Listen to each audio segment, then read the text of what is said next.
Hello and welcome back to Looking Forward, a weekly podcast of debate and discussion about politics and ideas.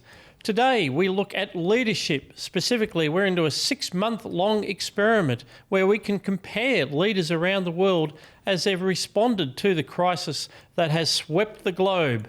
It seems that some leaders are immune from criticism while others get a pile on. Why is it that Jancinda Adern is feted and anyone who criticises her is flamed on social media? Whereas if you're Donald Trump, well, nothing you do is any good at all as far as the mainstream media is concerned. So we'll be talking about that, inevitably a little bit about Trump and the election, but today is mainly about leadership. Plus, as always, later on in our books and culture segment, we'll be talking about the best that has been spoken, written or read.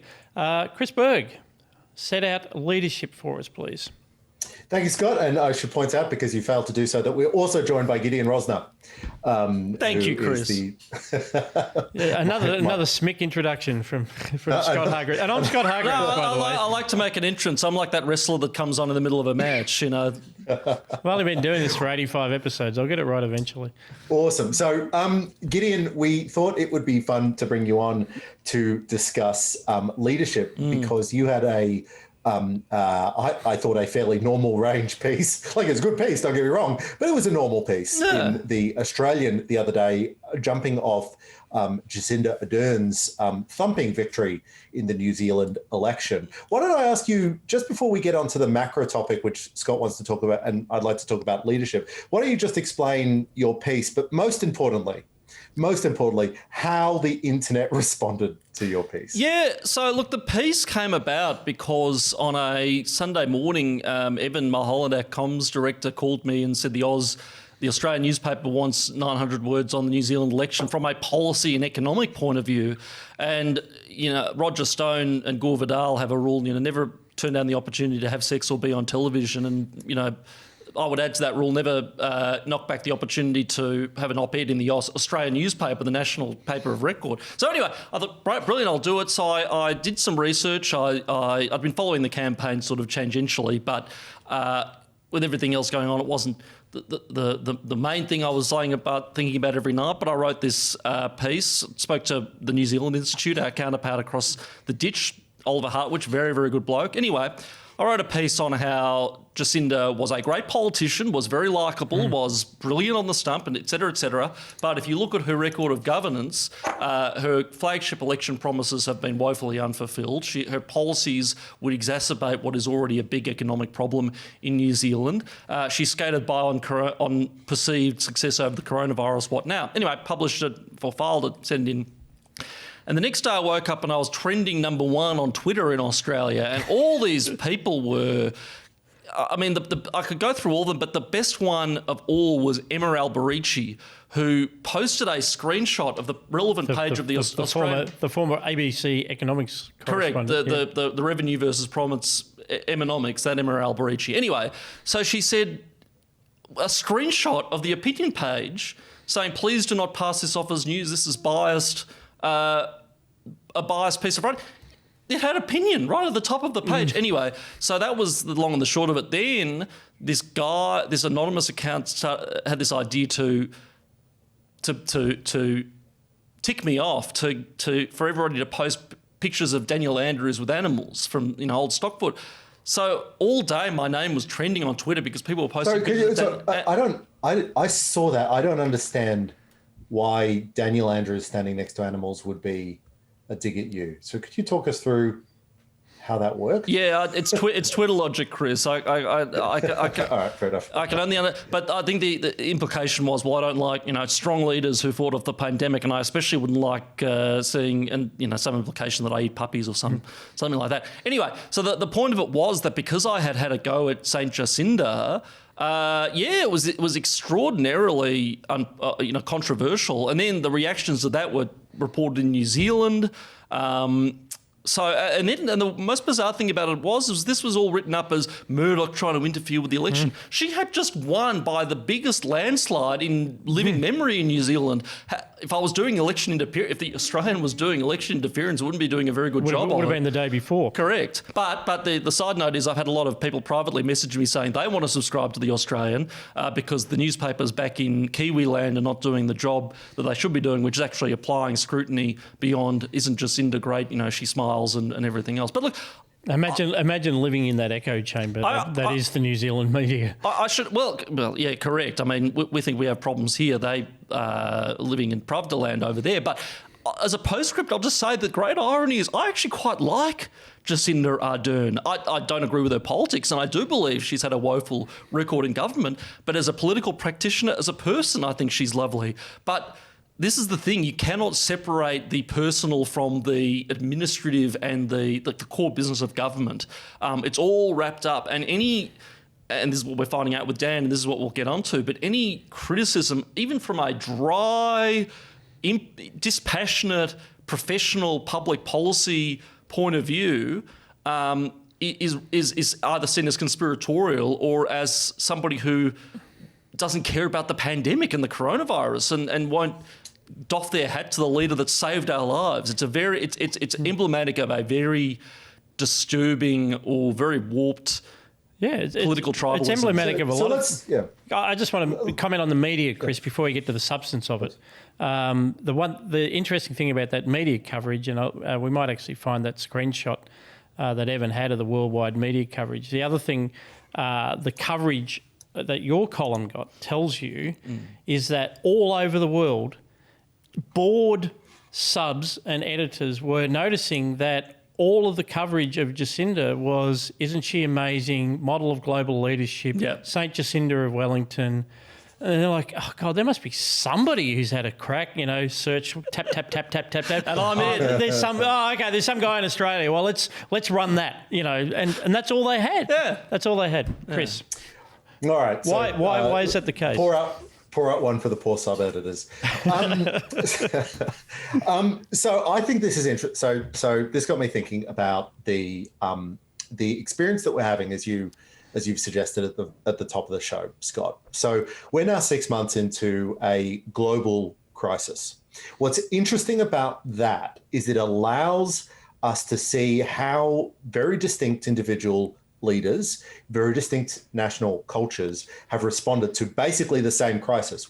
Every single country has been dealing with the COVID pandemic, and they have responded in very, very different ways. Now, Jacinda Adern, I agree 100% with your and the analysis that you presented, Gideon, in your Australian piece. But fundamentally, the Australians who were yelling at you on Twitter don't care about New Zealand's housing policy, and they don't care about even the New Zealand economy, how it's performing. They care about Jacinda Adern as an icon of rational leadership or something along those lines, what it looks like to have a strong leader in a time of pandemic. Now, whether that is a fair assessment or not, I don't think it is fair, because I don't think it's reasonable to judge the New Zealand example against the US example or the British example for reasons that we've discussed in detail on the show. But it's all about that response to COVID. And when they're reading that Oliver Hartwich has described her as incompetent, they're responding to, but she's not incompetent, of course. She dealt with the crisis of our time. Is that a fair... Do you think that's what's going on? Or, I think what do you think that says about leadership? I think it's absolutely what's going on. But as always, all roads lead to Dan. You're absolutely right. This is but seriously though, because in Victoria, this is the same dynamic, the same deep and widening polarisation over Dan. There are people who are baying for his blood. Arguably, I believe now a majority of the state. But there is also that other constituency that, as you said, doesn't particularly care about bread and butter issues. Why would they care about the unemployment rate in Victoria? Why would they care about closed shop fronts other than, maybe their favourite kombucha dispensary or something like that?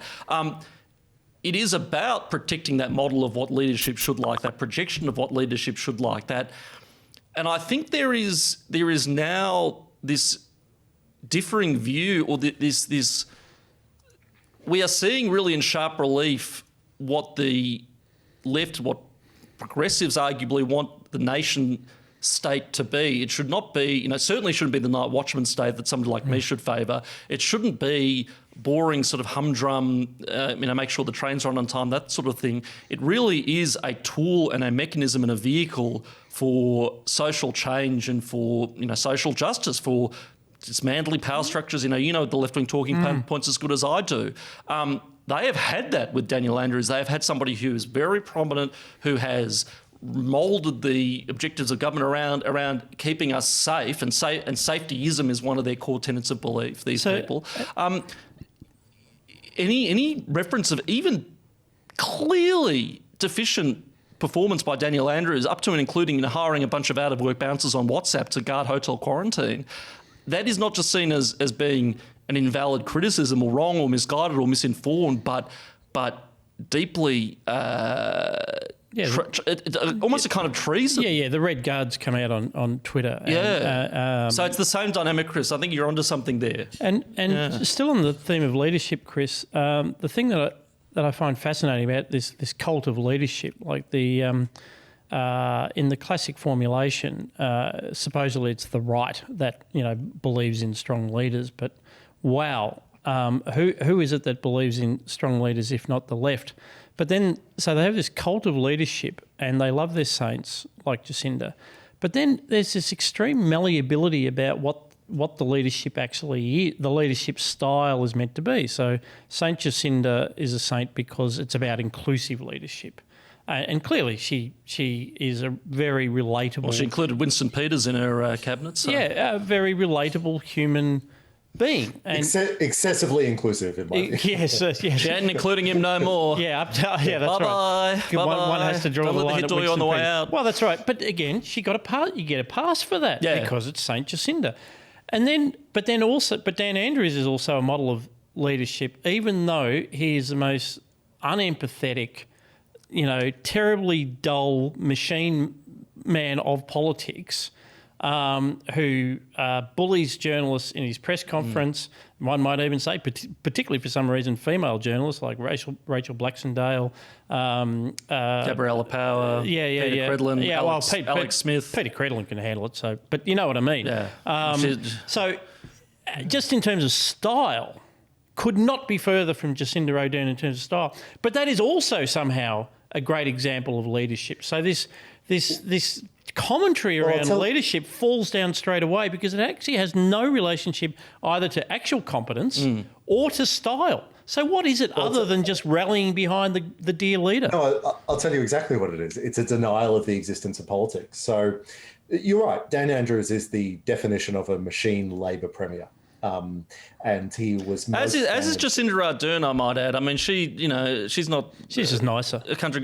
Well, exactly. But she worked her way up the greasy pole like everybody else. But what their leadership style, quote, leadership style during this crisis, has to be to deny the existence of politics. So there's nothing. The last thing that Dan Andrews wants to project is politics on the stage. Now he's 100% doing politics. Don't get me wrong. And we can go into that. But every time he gets up there on the press conference, he reads the numbers of infections and the total list. That is a deliberate decision to remove politics from the equation. And you've seen over recent weeks when particularly the federal government, Victorians in the federal government have been attacking him, his response is, well, they may want to play politics with this crisis, but I don't play politics. Now, Jacinda is doing exactly the same thing as well and is trying to broadcast this post-politics message. It's a sort of post-politics technocracy. It's almost a post-populism technocracy. Yeah. And I think the antidote. That it works if you look at the polls. I think it's it's a very popular style, but it comes crashing to earth when it is revealed that there is just politics there. And I think that's also what's going on with Dan Andrews at the moment, where we're starting to see, well, he's being chased by scandal after scandal after scandal. But before we, again, it's really hard not to talk about the situation in Victoria, so we will indulge ourselves. But if I can ask you, Gideon, just to respond to that idea, that what the definition of leadership in this crisis, or the, quote, successful leadership everybody praises, is that idea of it's leadership after politics, if you know what I mean. There's no politics involved. You're right. I think that's a sort of textbook political manoeuvre, which is to, and John Howard used to do this brilliantly, to float above the fray, to let the politicians take care of politics and the statesmen take care of matters of state. But that's certainly been exacerbated now. I think this, and this is what you could see. All the premiers do this, each and every one of them, and the Prime Minister, frankly. When this reared its ugly head, the formation of the National Cabinet, all the briefings, they really did think, beautiful, we see what happens to state premiers during cyclones and floods and fires and things like that. The reason there is still an Auslan interpreter there, and we're still seeing these press conferences, is because it's and the North Face jacket, all of it is modelled after seeing a premier in the control room taking control. This isn't the leader of the Labor Party and and a politician. This is your leader. This is the premier. So they've tried to do that. The problem is they've tried to do it for the better part of the year, and it just doesn't work that way. Politics always creeps in, as it should, because John Ruskin has written about this. This idea of unity in the face of a crisis is serving us very, very poorly. We need, for better or worse, our adversarial political system. But look, as a political tactic, it will continue to work, because the terror with which the political class has filled the population lends itself, makes the population very amenable to this. This is too scary for politics. That will win the day for a little while longer, I think. I think that's a really interesting observation. I think it's slightly different from a consensus model of politics that has been. I once wrote a piece. Do you remember the 2020 summit? Kevin Rudd's 2020 summit. Turns out 2020 has been quite different to what was projected. But I wrote a piece that sunk like a stone at the time, which is to point out that the contest of politics is actually desirable, that we want this, because politics is about big differences of opinion about the shape of the country or jurisdiction that we live in. Some people want something else, and we use politics to try to work out those differences or come to an agreement about who gets to decide in any given moment. Now, the 2020 summit was this sort of consensus-style politics where you could get everybody in a room and you could discuss rationally the biggest challenges, and we could all come to an agreement. My piece was pushing back against that. But I don't think what we're seeing now is, quote, consensus politics. I don't think it's being driven by a consensus. I think it's being driven by authority. That we have the authority of public health officials. We have authority of the experts. We've handed control over to the chief health officer. You'll notice that Dan Andrews cannot make cannot deliver an instruction or make a rule without saying, following public health advice, we are doing this. That's not a consensus model of politics. That's an authority model of politics. And it's an authority that's derived in a technocratic way. This is authority from it's a rise of the expertocracy. And I mean, that was inevitable, that we'd have a how can you not trust the experts when all we've heard from one side of the debate on climate change is that for the better part of 20 years. But and historically we've been, sorry, this is fun. I'm just thinking of new ideas off the top of my head. So just indulge me, everyone.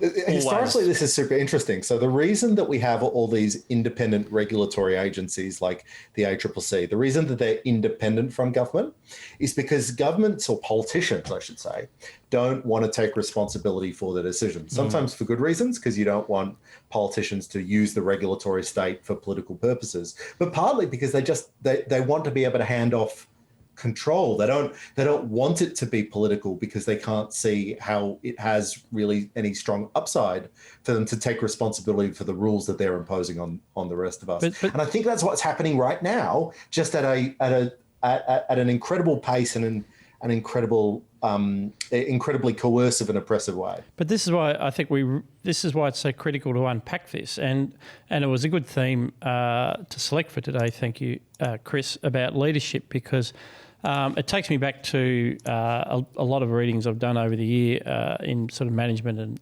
and leadership literature, because we've seen the dangers of it. So, as you say, this is a great case study, and what we're seeing is the dangers of this approach that is so politically convenient to try for politicians to rely on the technocracy. And what we've seen in Victoria through the Code Inquiry, of course, is this unravelling of the narrative, because what we've seen is that it's actually an intensely political process, an intensely centralised decision-making process where things always stop with Dan Andrews, but there's a denial about this.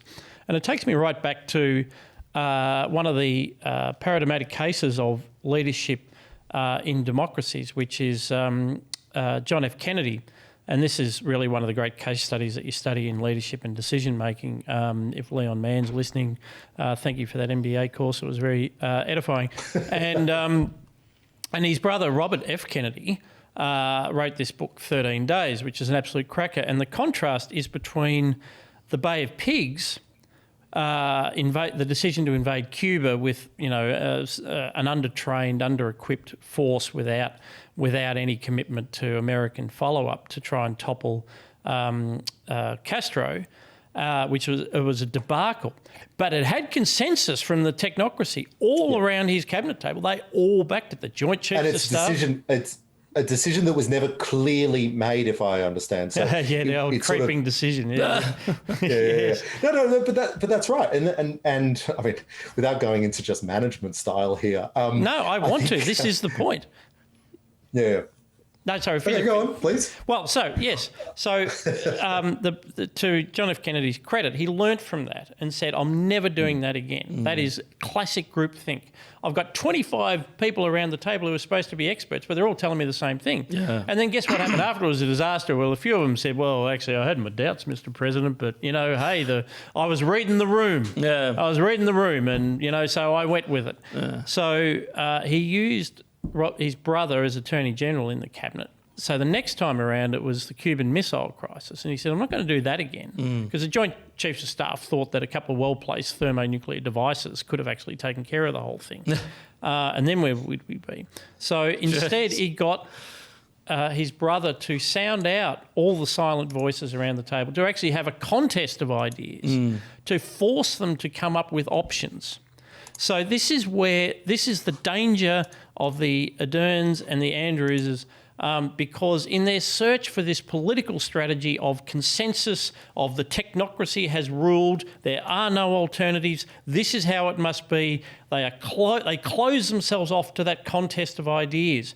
Everyone says how outrageous it is that Trump dumps on Fauci. I would much rather have a president who has a health advisor and he says, good guy, got a lot of things right, but got some things wrong, which I don't agree with. I would much rather have that than just saying, well, there's Brett Sutton. Yeah. Brett Sutton says I have to do it, therefore I have to do it. This is the medical advice. Well, there are 10 opinion pieces from epidemiologists saying this is wrong. Yeah, well, the medical advice we have, and that's the medical advice, and it's the medical advice because that's the medical advice we appointed. I mean, this is the... And the reaction to your piece shows how much emotional investment there is, how much political capital is tied up with this strategy. Yeah. Because you pricked that bubble. And that's what they hate. Because once that breaks down, they got nothing to hide behind. Have they, Chris? Right on. No, they don't. No, thank you, Scott.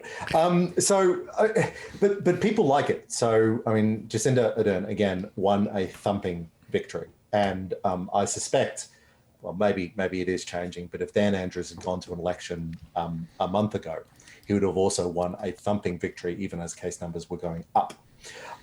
Gideon, why do you think that works?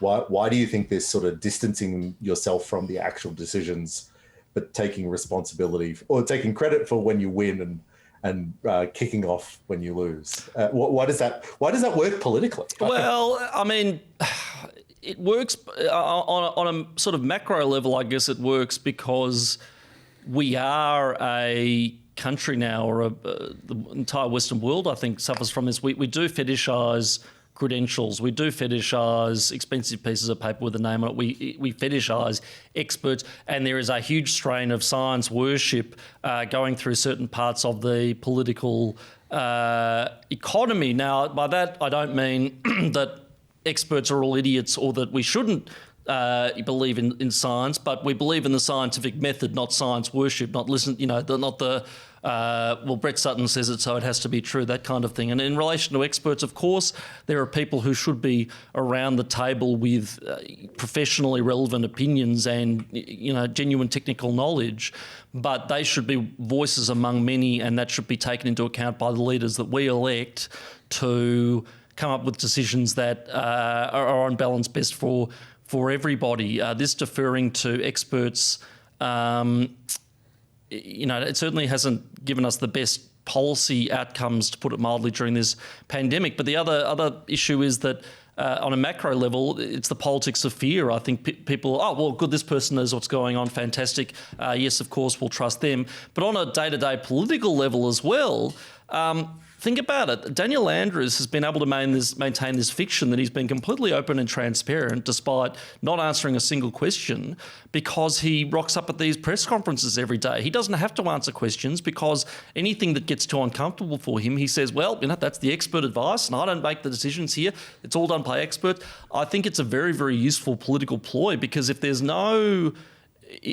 you can't speak to why a decision has been made, there's never any accountability, and you can't be criticised for making the wrong decision because that's not your reasoning. Nobody can pick any holes in it. It's all occurring in this opaque public sector land. And it is. I mean, maybe one of the things, Chris, to answer your question about why does it work is it is also a sign of the wider fetishization. It's such a good word, Gideon. I'll learn to pronounce it eventually.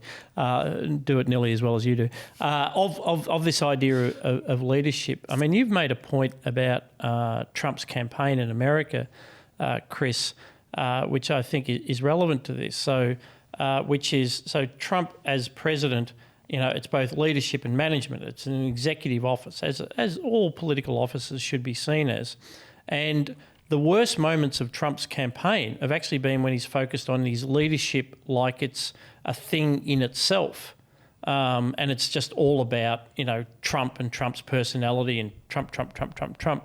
And the most effective elements of the campaign is actually when they turn it back to what he's done as an executive, be it tax cuts, the employment record, progress amongst minority communities in employment and criminal justice, and that ultimately will be what's decided. But this idea that you can divorce leadership from management in any field. Peter Drucker, another great management guru, always said this was a complete fantasy. The idea that there is this thing called leadership, which is in any way separate to your ability to actually manage the office you hold. Once you separate them, you're in the realm of the performative. And indeed, that's Yuval Levin's point, which is that institutions all over the world, political leaders all over the world, have now got so much focus on the performative that they're no longer interested in manmanagement. And these are the results That's we why have. You should never read leadership books. You should only read management books. Absolutely. 20 years. And it is an amazing, you spend 20 years as an amazing manager of an organisation and leave it in better shape than you found it. And in the end, the encomiums will all be, he or she was a terrific leader. Like that's how you decide. Somebody once told me that you lead by, years ago in politics. I think it was in my first year of university, and somebody said in politics you lead with respect, not authority, and that's absolutely true. And the way you get respect is by doing, an understated, good old-fashioned good job, and Daniel Andrews is leading with authority, both with legal authority, but also with the authority of the roughly 20, 25%, 30% of the state who will have a go at you for daring to criticise him. So can we before political. We're all itching also to get on to Donald Trump because you just do so much to say. Oh, and Bolsonaro. But let's not forget Bolsonaro. I don't know. And Bolsonaro. I think it would be worth just reflecting for a few minutes that there is a Prime Minister in Australia that we don't often talk about, that we also have a national leader. Given all that we've said about leadership, Gideon, how is Scott doing? Look, I think... I just want the pause. Yeah. That'll be the promo. How is Scott doing? Look, I think he's perceived to be doing really well. I think I think he does have goodwill in the community. I think the polls are accurate. They're showing him, ahead and doing pretty well. But look, that's what happens when you give money to people not to work, I suppose. And splash cash around the economy like it's going out of fashion. How's he doing? Well, look, I think the problem with Scott Morrison was that he tried to go for the performative leadership style up front. I think he came into it knowing that he had something to prove because he'd been wrapped over the knuckles, rightly or wrongly, because of his performance during the bushfires at the start of the year. So he wanted to project more than anybody, I think, this leadership. That's why he had the national cabinet. That's why he had his press conferences in the Prime Minister's courtyard. The problem for Scott Morrison is that being Prime Minister of Australia, probably more than premiers, involves a big element of management, particularly fiscal management.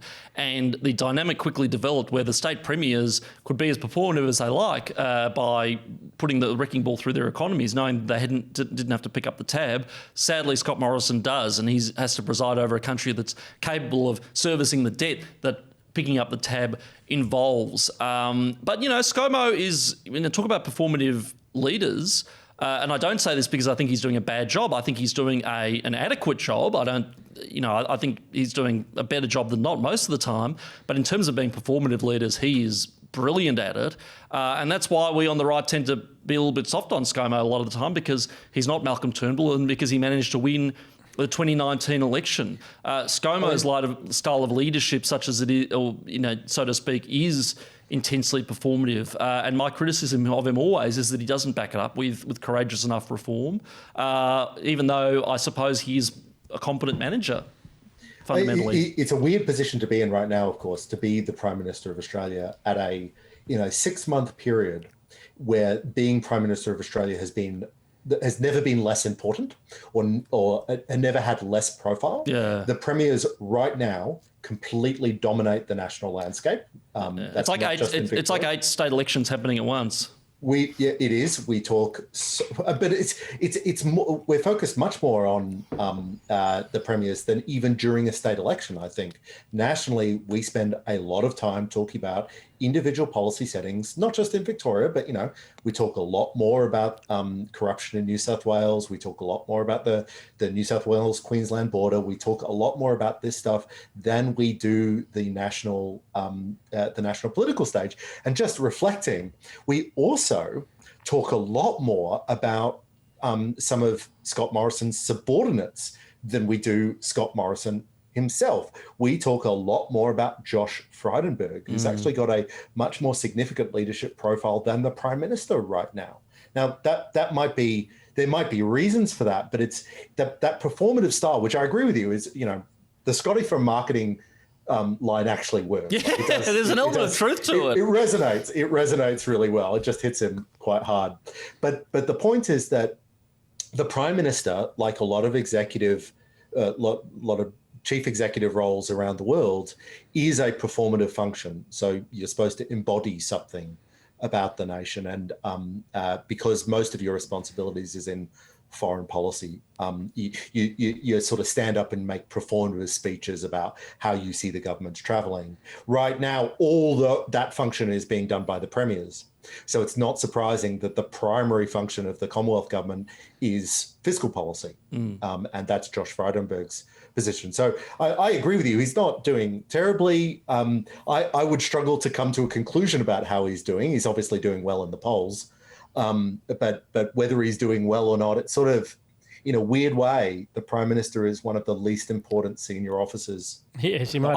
I will offer this prediction. I think he will lose the next election. And the reason for that is you could probably say that just on the basis that eventually governments lose elections.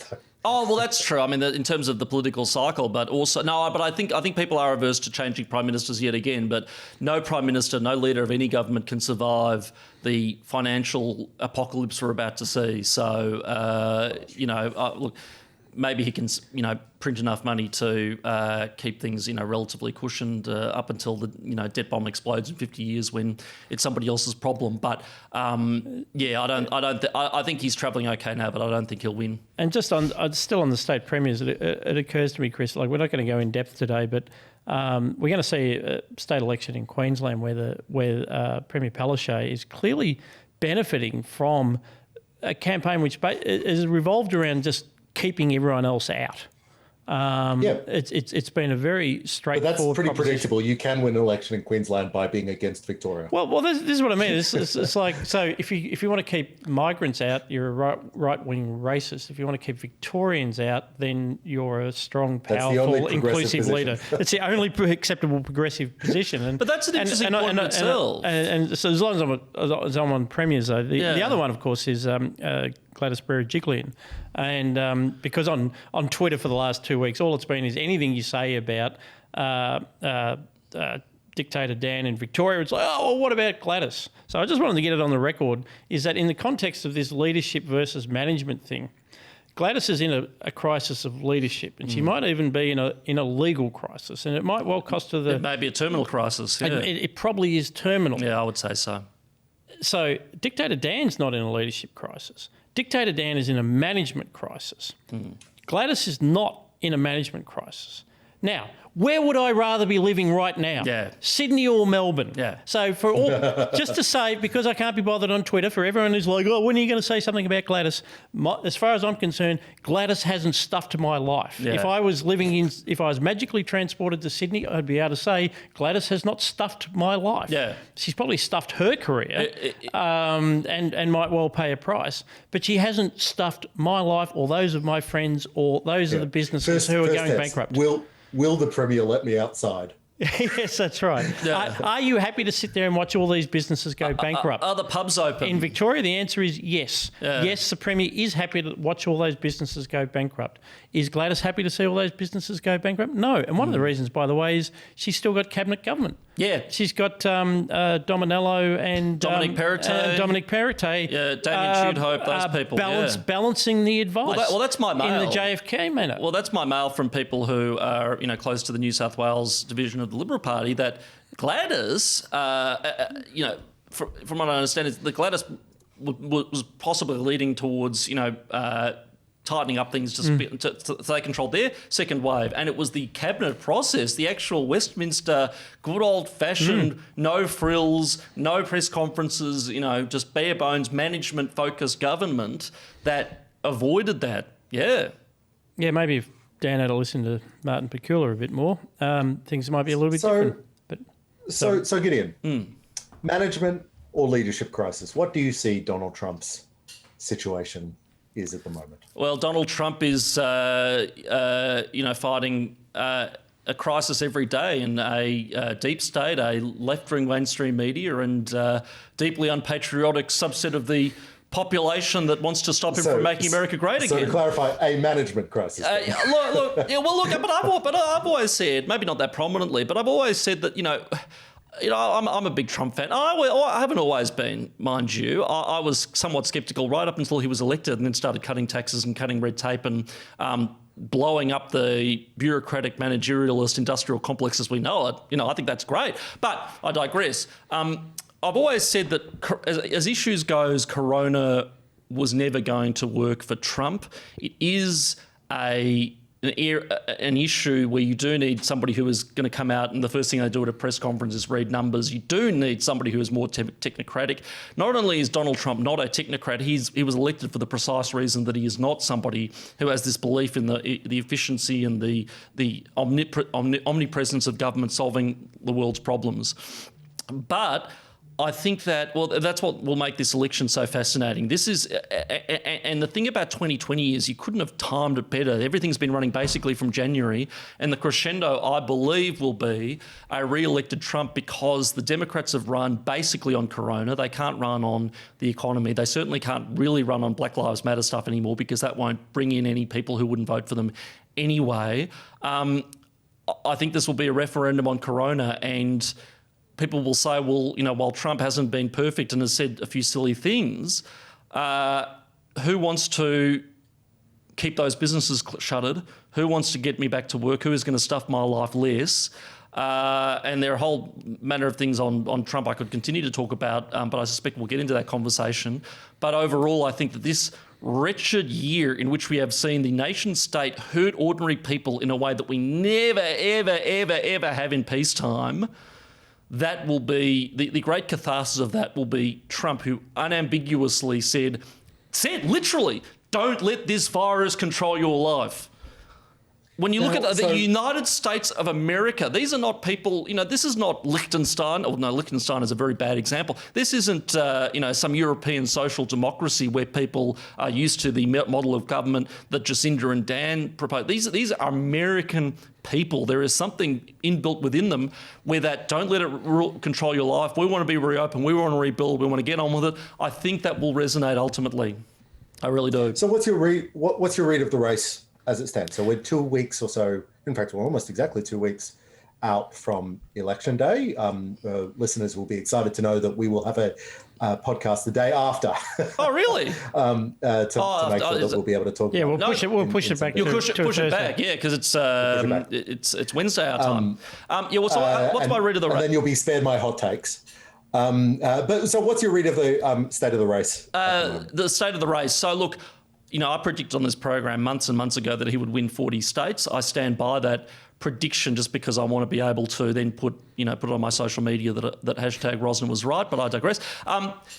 Look, I've had dark nights of the soul and I've worried, and it's hard when you see, people like yourself, frankly, Chris, who are saying, well, hang on, the polls are going a certain way, when you see reasonable media sources starting to doubt that he will win. But I just don't see any other element of this other than the polls and other than the fact that Trump, had maybe a bad debate that is pointing to a win here.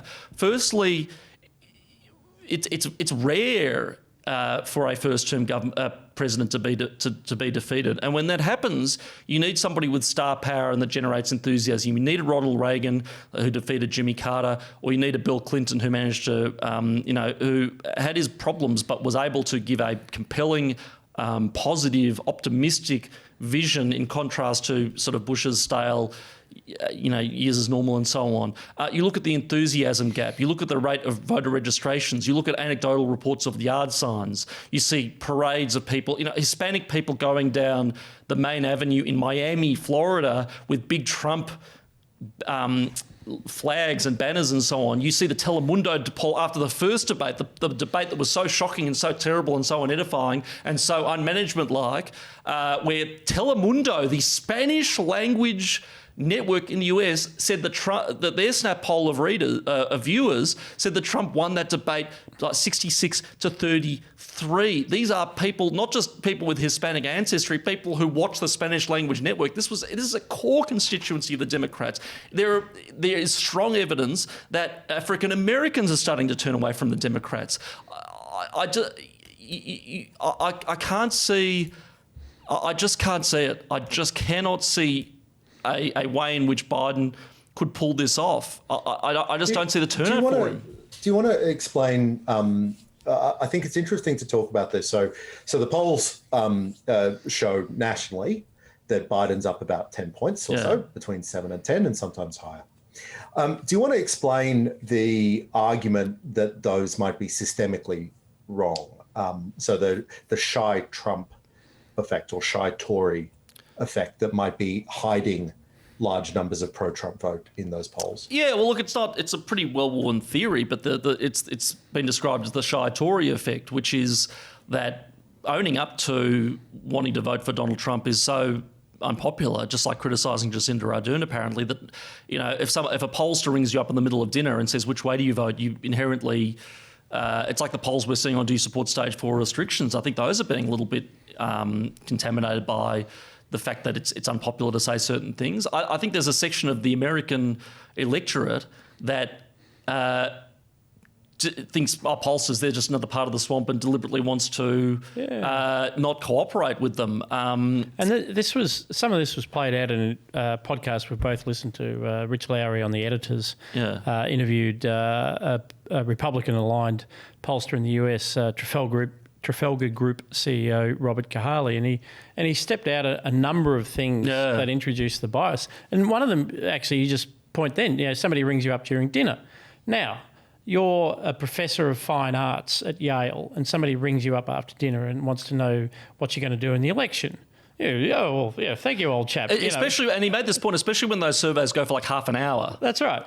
Yeah. As opposed to a Trump voter in the Midwest who's just come back from their second job and they're trying to get the dinner organised for the family, and some dweeb brings up and says, have you got half an hour to talk about the election? It's like, no. Absolutely not. Or it's going to be like, they've got the lists of who's a registered voter. Well, these are people that have would never have voted for George Bush Senior or Junior or whatever, so that they're not even rung up in the first place. But they'll vote for Trump. Yeah. So we'll find out whether all this is true. But he does. This true believer, Robert Kahali, does step out the ways that the polls can be systematically biased against people voting for Trump before you even get to the fact that they're just not going to tell a pollster that they're a Trump voter. And the other thing that polls don't tend to measure is likely voters. I mean, the Real Clear Politics poll aggregates all of them. Very few of them, as far as I'm aware, measure people who are likely to vote. And there's no real way of gauging whether somebody will, in the final analysis, get out in the cold. When you look at the fired-up Trump base versus the Biden sort of coalition, I just don't see that they will get the numbers of people. They have to get turnout. They have to get millennials to vote for a way that they didn't even need to vote for Barack Obama at this point. And the other poll that's worth mentioning is a poll that was done asking, are you better or worse off than you were 4 years ago? And 56% of people said yes. Now, that's not a bigger number than than Obama got, or Bush certainly got, or I think even Clinton got.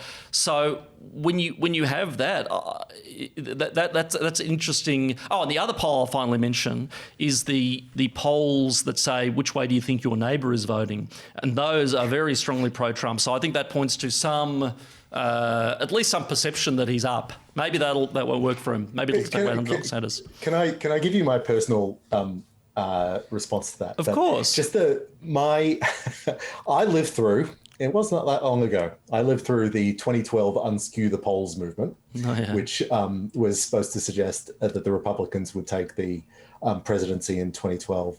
And I also lived through, again, back to the Kevin Rudd era, where we were told over and over and over that, in fact, by the left, that the polls were secretly not, were being controlled by News Limited. They were doing so for corporate reasons. And then they weren't revealing the deep strength that Labor had actually out there in the community. So I think it's very hard to get away from the fact that we don't know the true state of the world. But the way that we know, the best way to know the true state of the world, or the best window that we have into them, is polls. Now, I think there's really good reasons that you wouldn't have these systemic shy Trump things. First of all, the 2016 election was an absolute disaster for a large number of polling companies.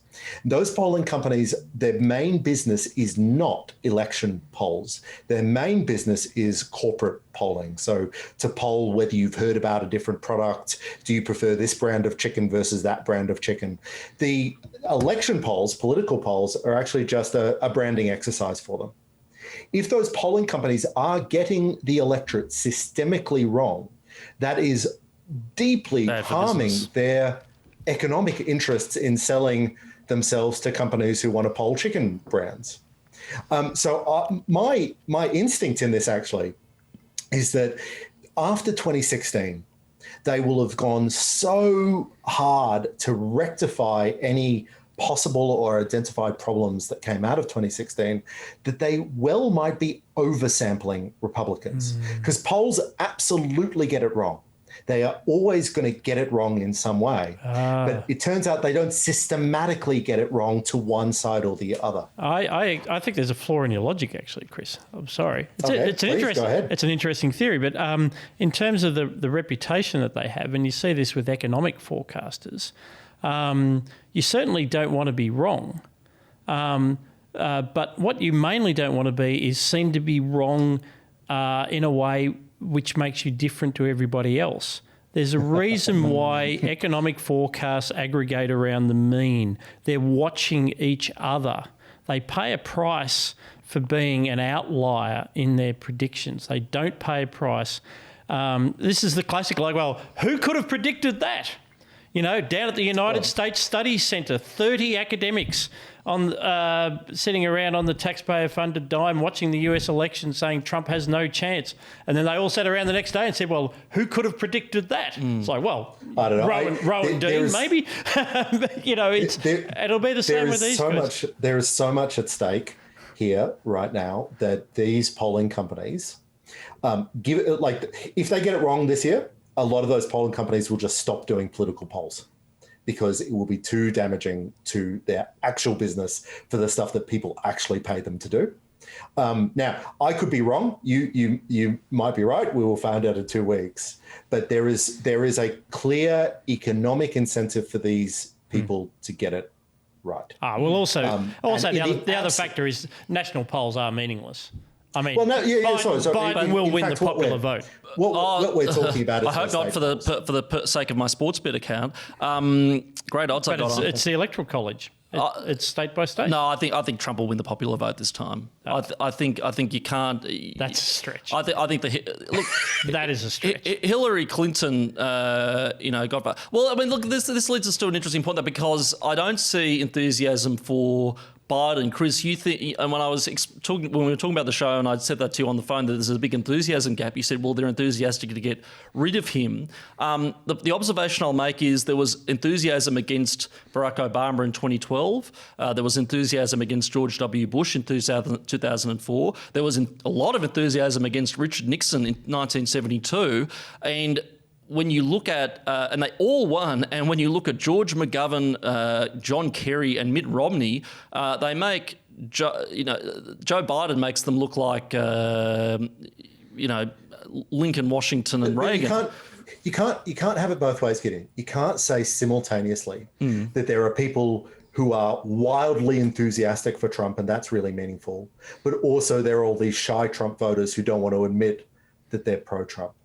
Like, is the issue? Which one is it? That there's a massive groundswell of support for Trump, or people are scared to be seen as supportive of Trump? Well, as they might say on the drum, you can't look at them as a homogenous group, Chris. I think there are people who, Trump can't get elected on the MAGA brigade alone. The people who drive around with red hats and trucks and flags and things like that. He needs the support of the quiet Americans as well. So that's to that. But well, I guess the point I was making is that enthusiasm behind a candidate can get a candidate elected. Historically speaking, in my observation, as far as I'm aware, there's never been an incumbent president so bad that they've been rolled by a dud just because they were bad. We will find out in 2 weeks. Well, but as again, another Roger Stone rule, past is effing prologue. There are certain cross-currents, and I think because so much of the American political machine runs on turnout and enthusiasm. Yeah, I think we should close that segment with that quote from a man who has a tattoo of Nixon on his back. The great Roger Stone. Thank you, Roger Stone. I don't think we'll be able to top that image, unless Chris, you had any closing remarks. No, that's it. All I've got is a tattoo from Roger. Thank you for Roger Stone for taking us out. I might get a tattoo of Tony Abbott or something. I think that'd be pretty cool. Well, Peter Credlin at the moment is flying very high. This brings us to our Books and Culture segment, where we talk about what we are reading, watching or listening to. Before I throw to Chris, I will say that this is a production of the Institute of Public Affairs. If you're not already a member, please do go to ipa.org.au to see how you can join or donate. One of the many benefits of membership is, of course, the IPA review. 4 times a year in your mailbox. This is on its way to you now. Australia Post willing, which is a bit of a lottery in Victoria at the moment, but it will get to you and it will be awesome, and it will talk, amongst other things, a great article on the stories of Victorian women experiencing this lockdown as they've been told to sit down and shut up about it because they're supposed to admire the leadership of Dan Andrews. So that's one of the many articles you would read as an IPA member. Chris, what's your culture pick for today? Absolutely. So last night I watched The Trial of the Chicago 7 on Netflix. It's a historical drama by Aaron Sorkin. Of course, everybody knows Aaron Sorkin for being the increasingly unwatchable West Wing. It's increasingly unwatchable as the years pass and as Bill Clinton recedes from memory. But the movie is about the trial of anti-Vietnam protesters, anti-Vietnam War protesters who were charged with inciting riots outside the 1968 Democratic National Convention. It's based around this trial. I'll say what's fun about it. So it's an engaging legal drama with the emphasis on the drama rather than the legalities. It's got some enjoyable. It's got a very enjoyable turn by Sacha Baron Cohen, who plays Abby Hoffman. That's it. I was almost about to forget the bizarre character that is Abby Hoffman. As you watch it, if you're not familiar with Abby Hoffman, Abby Hoffman was actually like that. It's pretty good, actually. It's pretty good for a Netflix drama in the middle of a pandemic, which we rate everything down. We're not getting out to go and see the high quality movies we would normally do. So it's very lefty. Obviously, it's obviously being done in the wake of Black Lives Matter, and you can imagine what side it takes on the relationship between protest and riots, protest and violence. It's also a typical Aaron Sorkin show because it's about the divisions in the left. Do you have a sort of bourgeois democratic left, or do you have a radical revolutionary left? And it's clear that Aaron Sorkin is very much on the bourgeois democratic.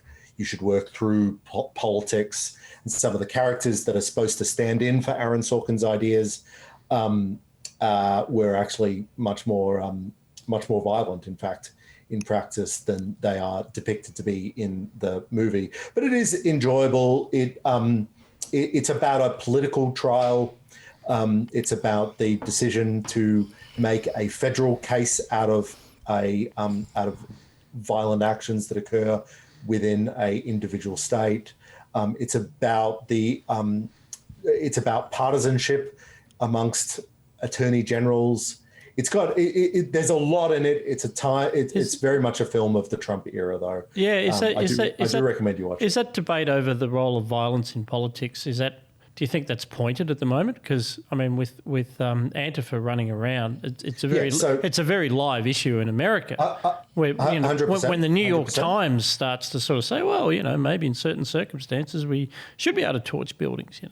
100%. I'm not sure when it was filmed. I'm always curious about whether we're managing to film movies in this period at the moment. But it is very pointed to those arguments, and it's really it's a protest that turned into a riot. And you might say, well, it was always going to be a riot, or people attended the protest with the intention of turning it violent. And that's really that's a sort of subplot of the sound like movie. Victoria Police. But it is exactly those questions that is what the movie is about. Yeah. So can you protest without violence? Can you is there such thing as bourgeois protest, or middle class protest? Well, why don't we go straight into Gideon's book then? Because this is on a related theme, I believe, Gideon. Yeah. Well, look. So my pick today is How Powerful We Are by Sally Rugg. Sally Rugg is the current executive director of Change.org and the formerly of GetUp, and the book is her account of the same-sex marriage debate, which was obviously won, and the plebiscite and so on, which was won by Get Up and other groups that were campaigning for same-sex marriage. So I'm reading this book partly because I got into a bit of a back and forth with Sally Rugg on Twitter, and I think she dared me to read the book, and I said, yeah, sure, fair enough, because I try to read something from the other side here and there. Look, I have to say I've been enjoying it more than I thought I would. It's a very interesting insight into how Get Up works, and I've always said, firstly, I've been one of the few people on the right, and we at the IPA have been one of the few people on the right to not demand that they try to ban them or shut them down. I've always said, Get Up do a great job of doing what they're doing. We have to be as good as engaging people. We believe in politics and absolutely, the context of free debate. But secondly, it is people who underestimate them and think they're just a bunch of nutty ratbags. There may be people like that in the organisation, but professionally they're very, very good. What was interesting is the way they knew what they had to do at the start of the campaign, which was they knew, broadly speaking, that there was a majority of people who supported same-sex marriage, about 60-40, which is what the result ultimately was. So they knew that they didn't have to they shouldn't waste their time trying to convince people of the merits of the issue. Their goal was turnout, and knowing that their voters were less likely to even know where their postbox was. In fact, I remember when I was working in the Abbott government at the time and they announced the plebiscite, I turned to a colleague and I said, look, if they really wanted to gear it and make sure it didn't pass, they'd make it a voluntary postal plebiscite because that would favour the no case. Anyway, so look, a lot I disagree with, obviously. She does make a compelling, human and very sympathetic case about the argument that we shouldn't have had the plebiscite debate because it was hurtful to LGBT kids and so on. I can't and don't agree with that. I don't think we should be shutting down debates on the basis of them being hurtful. I don't agree with the plebiscite because I think it was an expensive straw poll. But the other thing is, look, there were some things of value to me from that book. I mean, it seems though, it's a nice issue to focus on and a good story, but it's sort of obviously better to focus on that one than how Get Up went at the last federal election. Oh, well, that's true too, yeah. It's millions and millions of dollars. But that was a strategic... virtually no result. Well, they got Abbott's scalp, and that's where they spent their resources, and if they hadn't done that, Bill Shorten might be the PM. But, I mean, look, the other things that I should mention that are valuable to me coming out of it was I think there's a lot of history about, persecution of gay and lesbian people in Australia that I was tangentially aware of but didn't know the details of. And look, when you look at the police brutality in the 70s, it is a really, really shocking chapter in our history. Fancy people being arrested in their own homes and taken away in handcuffs. It's terrible, isn't it? Correct. Good thing the Victoria Police doesn't do that anymore. I wish more progressives were red hot on that issue, and also. I think there's a bit of an assumption now that same-sex marriage just happened because people realise that, who cares who people marry and everything else. I think, and the book makes this point, and I think there's something in it, that it underplays how LGBT organisations have lobbied very well and very consistently over a very long period of time for equal gay rights, including, gay marriage, and I say that as a marriage deregulationist, not as necessarily somebody who thought we should change the Marriage Act. In my lifetime, and I'm 33 years old. In my lifetime, gay marriage has gone from being an absurdity to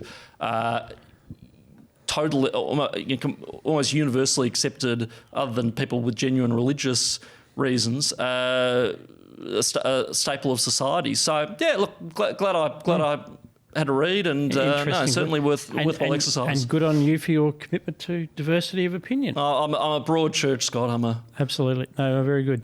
Well, I have some light relief, which is a program called Ted Lasso, which is on Apple TV, because you can never have too many streaming services under a lockdown. And I've got the little box. Ted Lasso, it's nice. It was fun and it's really well done. So I didn't understand from the trailers what it's about, but the concept is that there's this English Premier League football club that hires an American to be its coach, and not just an American, but someone who's just been pulled out of college football, who comes in knowing nothing about soccer.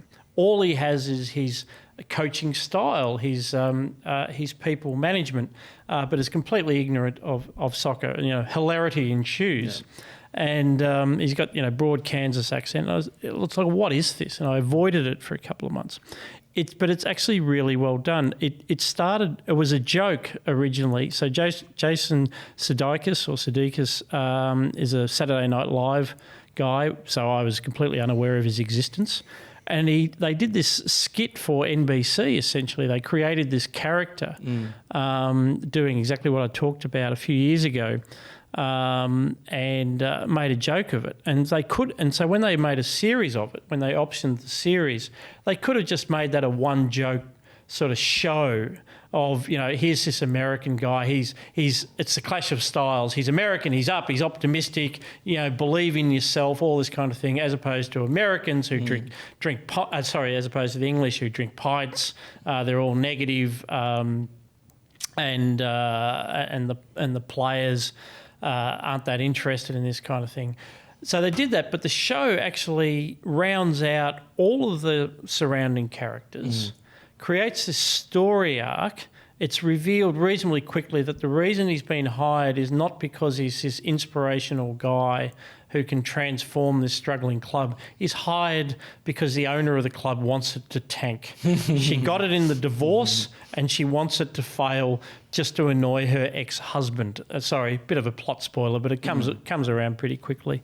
So I really enjoyed Ted Lasso. There's a strong supporting cast, lots of good characterisation. It actually gets like 8.7 on IMDb. The critics hated it. They thought it was maudlin and not funny enough. Sorry, run that by me again. What's the popular reaction versus the critics' reaction? Well, I think it's the critics. What was the IMDb score again, sorry? 8.7. Okay, so it's another Dave Chappelle dynamic where, the Rotten Tomatoes score, the critics were hated it and the fans were gaga. Good. Yeah, absolutely. And I think it was because they didn't do it a laugh a minute. They actually thought that they invested in the characters a little bit. And God knows we need a little bit of joy in our life. We need a bit of positivity.